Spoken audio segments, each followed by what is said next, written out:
Hello and welcome to Mike's Garage. If you've already subscribed to our channel, thank you very much. If you haven't, please do. And when you do, be sure and tap on the little notification bell so you'll be notified every time we put up a new video. And if you wish to like us on YouTube, we like that a bunch too. So please like us. We like that better than don't like us. Anyway, well, here we are. In our last video, what did I do? I know I did something. I replaced the fuel line. I replaced the fuel line and I did that seat, which is a battered old seat, but Bill said he wanted it on there because battered or not, it's an original seat. And, you know, if you fall over on things. Cameraman Mike's doing a dance. Yeah, well, anyway. So here is all the original seat stuff. We put the seat post in and all that. I still have to change the oil, but anyway, that's why it's not hooked right there. But we did that. So we did those things, and I remember doing the fuel line and not liking it. Have I shown it since I liked it? Yeah. Good. I mean, I went back and changed it after I did it. We'll go check it out. And yeah, I can, let's see. We'll be over there in a minute. Let's stay here with the seat and the, and I also put a new fork lock on here. Now, I promised everybody I was going to show them how to put that fork lock in, and I didn't. What I will do is go over it now, because the lock is just a little lock cylinder. This is one that's just like the one that's in there. Let me move it kind of slow. Okay, and what it is, you wouldn't be able to see it anyway, so I'm going to show it. There's this plunger and a little spring. There's a cap that goes on the outside of the frame. If you have one of these frames that uses the fork lock, then you can see it. There's the plug in the fork head, and then this travels back here in this raised part of the frame, right here where my finger is. It travels in that. This little lock cylinder here goes into the frame, and when you turn the key, it pulls that pin out or puts it in. Okay. So when it puts it in, then it locks the forks, so you can't turn the motorcycle. Well, let's see. This one had one that was broken. Bill managed to get it out, but he asked me to put the new one in. And I'll tell you, I've taken them out before. Taking them out is usually a big exercise with a hammer and chisel and things like that. It's really rude. I'm sure there's a nice way to do it, but it's not in any service manual I've seen. And so I animal them out usually. Then you have to get the pin out. There's a roll pin that goes right in the top here. Okay, and I was going to touch it up with a little paint, but I didn't want to do it before anyone could see it. You can see where my finger is there, and there's a roll pin that goes through the hole in the frame, and then it registers in the body of this little lock cylinder. And interestingly enough, this is a genuine Harley lock cylinder here. It's one of my own, and it doesn't have a hole for that roll pin to register in it. Well, yeah, it's like a dimple. It's a dead hole. What do you call it? Blind hole. It's actually blocked off at the end. Anyway, so that is the lock cylinder. So what I did was I put it in and I put the new pin in, and getting the old pin out wasn't bad. Once the lock cylinder is out, you can just drive that pin right on through with a little pin punch, which is what I did. Okay, so that takes care of the fuel line and the fork lock and, pardon? And the seat. So we got to see the seat with a post all the way through. All of that's done. And then came the Mousetrap. Now this is one where I'm hoping I don't irritate anyone with this little story. But I'm pretty good at doing mousetraps. I did a video on doing mousetraps that's probably one of the best videos I've ever done. And by that, I mean I was able to communicate how to do the mousetrap, and people were able to do it from that. Well, this being a 65 big twin, it has it doesn't have a derby cover on it. It has a primary cover with no derby cover, so you got to pull the whole cover off so you can adjust the clutch itself. So I opened the clutch itself, or opened it to get to the clutch itself, and here is, Lo and behold, here we have this beautiful Rivera Primo Pro clutch, which I just love. I run one in my shovel head. I've been a big advocate of these. I put them in later models. I put them in earlier models. They're great. What I never had done, I always wondered if it could be done, would be a Mousetrap and the Pro clutch. Well, actually, if you have a Pro clutch, you really don't need a Mousetrap. Right. The Mousetrap is to make the whole thing easier. In 1952, when Harley came out with the Mousetrap, that's when they put their first foot shift on their big twins. So when they did that, what they were concerned about was police officers driving a Harley in traffic and having to hold that clutch in. You know, to hold that thing in traffic is pretty hard. With a Mousetrap, which they call their clutch booster assembly, they made it so that you could easily hold it with one finger, which this will do. The only thing is, we've got this going over center and this going over center. So getting the two to go over center at the same time, not likely. But you can see this thing works pretty well now. It was a very long-winded process to get that thing to work easily. But there it is, and it works easily. And like I say, it was a rather long-winded project. But there it is, and I did it, and it was a real battle, and I won, so that's really all that matters. I wanted to show exactly how I did it, but I'll tell you, after going through the instructions properly, that didn't work. I had to outsmart it, and outsmarting something that's smarter than me is always hard for me. But that's what I did, and there is the diagram in the book that I like to follow. Even with the video that we did on the Mousetrap assembly and how to adjust it, I go by the book. The book knows very well how to do it.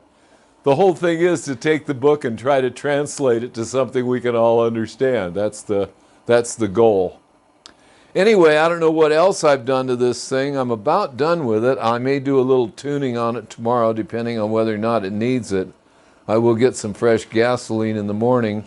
Here's that fuel line I was talking about, which I ran out of the petcock. This has a through petcock. And one other little thing I wanted to mention. Let's see, I'm going to go to the other side of the bike, Mike. Excuse me. I wanted to mention this because it's something that happens quite often when you start your next season, when you're ready to go, and all of a sudden you put gas in it and it leaks out all over the place around the cap. And you can buy, or you can order through your local motorcycle shop, new gaskets for your gas caps. Look at that old gasket in there.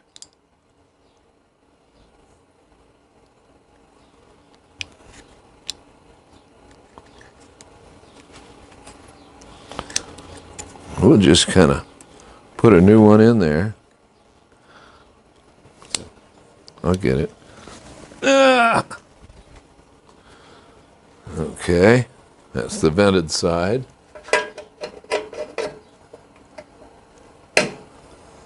Oh, lovey-dovey. Isn't it just? All right, you're going to go do the other one, right? And I'll do the other one.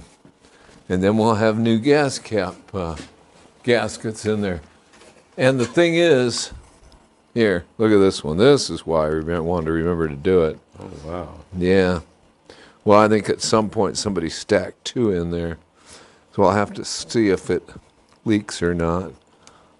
Wow. I don't have my pocket knife with me. That's all right. That's all right. I'll get it tomorrow morning. Yeah, look at that. I'm going to leave this stuff out, and we'll do that tomorrow morning. You're gonna go for a ride and check the clutch and. Well, what I have to do is I want to take it out, take it around the neighborhood, make sure it's running well, change the oil. That's about it. I want to be sure that the clutch really works as well as I think it does. And since it is my neighborhood and everybody knows me and we all get along real well, I'm going to play. I want to hear that siren. The truth comes out. The truth. Absolutely. I also want to mention that while I had this thing open, Siren. yeah, well, yeah, that's it. It's run by the rear tire. You have to step on it, right? Yeah, it has a pedal up here mounted on the outer primary cover and a cable. And you put your foot on it and away we go. So I think I'll take it up the top of the hill, come down the hill, let it scream real hard. And kind of get it in the garage and close the door before anybody comes out. And I have to go to work tomorrow. I'm sorry. Shoot. Yeah. Okay. What else did I do while it was open? I want to say, by the way, before I opened this primary, I disconnected the battery. There is a ground cable sticking up. Do not put your fingers anywhere near any of these parts until your battery's disconnected. It won't be there for long. No. Anyway, I wanted to replace this big copper washer that goes right here. What's that for? Is that the contact? No, it's just a thrust washer. Oh, okay. And this is the one that was on there. I don't know Yikes. where it came from, but it was ugly, and I had new ones in Yeah. stock, so guess what? Yeah. So I put a new one in there. And that's about it. I think that pretty much covers it. Let's see what else. Oh, I wanted to show something neat that I got. This is something that not everybody's going to understand except you old guys out there, old guys like me. Okay, young guys, if you have this problem. Semi-young or semi-old. Yeah, okay, fine. Anyway, my hands are pretty worn. I've used them very hard for a long time. I've been a mechanic a long time. I mean, I was turning wrenches when I was a little bitty kid. And my hands they give me trouble. Well, it's like it really cracks me up if I ride a foreign motorcycle. They got grips, they're little bitty things. My hands go around them and they have to clamp down on them. With a Harley, it's better because you got 1-inch bars with bigger grips and all that. That's pretty nice, but not nice enough. So what I started doing, and I did it on my Panhead years ago, I had a pair of leather grips that someone had sent me as a sample. They had real long leather streamers on them. And I cut the streamers off and put the grips on just to increase the diameter of the bar. And by increasing that diameter, my hands don't cramp as badly. And here's the same thing on the knuckle. I made these for the knuckle. I just cut out some leather and put some grommets in it, and I was good to go. So I needed a set for my shovel head, and so I called the art department, Fred, and Fred says, yeah, I'll bring you a hunk of leather. So he brings me a nice hunk of leather, and I'm going to do it. And he says, well, why don't I just cut them out? Because he does leather work. He does beautiful leather work. Fine, cut them out. Well, so he cuts them out, and they didn't fit. So we had to go over it again, and finally he made me a pair and brought them over. Or no, I picked them up at his house, but here they are. But this is what happens when you got a friend called the art department. Ready? Yeah, okay, here is this grip, and I haven't glued them yet, but that's what I do. I glue them so they don't slip. Turn that up. You got to see that lacing. Wow. Yeah. That is legend. Isn't that cool? Yes, sir. And of course the end is dyed to match the rest of it. And there isn't a lump anywhere where this lacing is. Wow. So I haven't decided exactly, that's why they're not glued yet. I haven't decided how I'm going to make it so that you can see the lacing I don't want to wear the lacing out. I found they looked good if I put them right in line with the levers. Yeah. But if my clutch lever, I pull all the way into the grip, so I don't want to do that. And so, anyway, but that's all I need to do now is glue them and they're done. But gluing them just amounts to a good contact cement, which I have. Those are both glued on those bikes, and it really helps.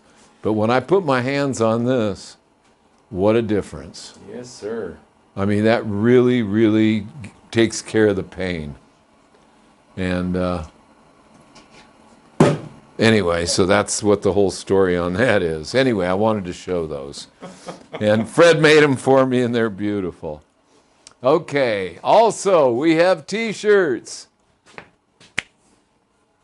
PacificMike.com is our website.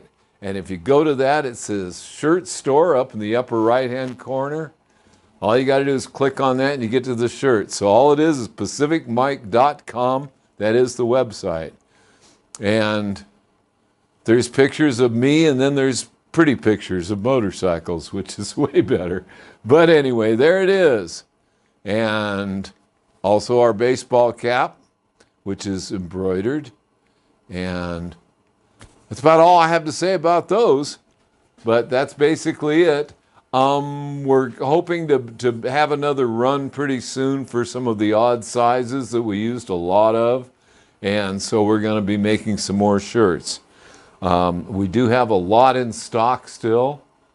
Yeah. So, yeah. Well, I think we ran out of triple X's, and I mean, you know, some of the sizes we've run out of. So if we didn't have your size, maybe we will real soon, because we're getting ready to do another run on some of the shirts. Okay. Okay, other than that, I can't think of anything exciting coming up other than Born Free, which doesn't happen until June.